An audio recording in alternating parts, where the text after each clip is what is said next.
این مادر بعد 7 ماهی بیخبری از دخترش زهرا که با کودکانش در عراق است پیام گرفت. او در این نامه کوتاه نوشته است احوالشان خوب است.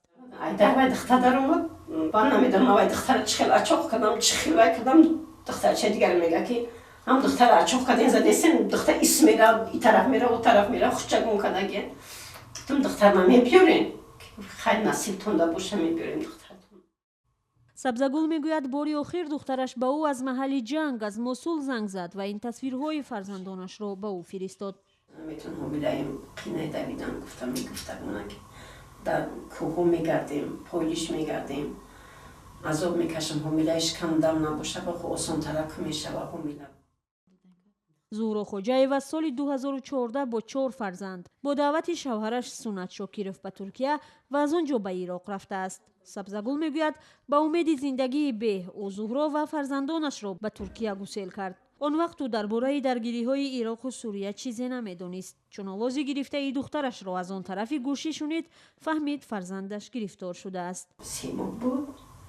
2 ماه 3 ماه ممکن که خیلی آوازش گرفته گرفت تلفن میکرد گیره میکرد ایوس وای گیره میکرد ایس من گیره میکردم کودکان گپ میزدم و چجون مرا میفرد در پیششون باشیم سمالت که در آسمانی پرد کودکان جای پناهجو باشه همونجا خودشون میبردن وجا میکردن که سمالت گفته سمالت آمده. شوهر زهرا از دوستانی برادرش بود. او آنها را به هم آورد. بعد بردن نبیره ها و دخترش به عراق، سبزگل میگوید باران سرزنش را بر سر یگانه فرزندش بهادر خوجایف ریخت. کنار سرزنشی ما بچه گریخه. چی میگفتین شما که یافتید؟ امی یافتگی خطه میگفتن داماد یافتگی دختر من گردونده بیار. بعد چند قطع تلفن کرد گفتم بهادر عمدی نبیار کودک خود گریخته بیار گفت. گریخته بیار بچه‌م.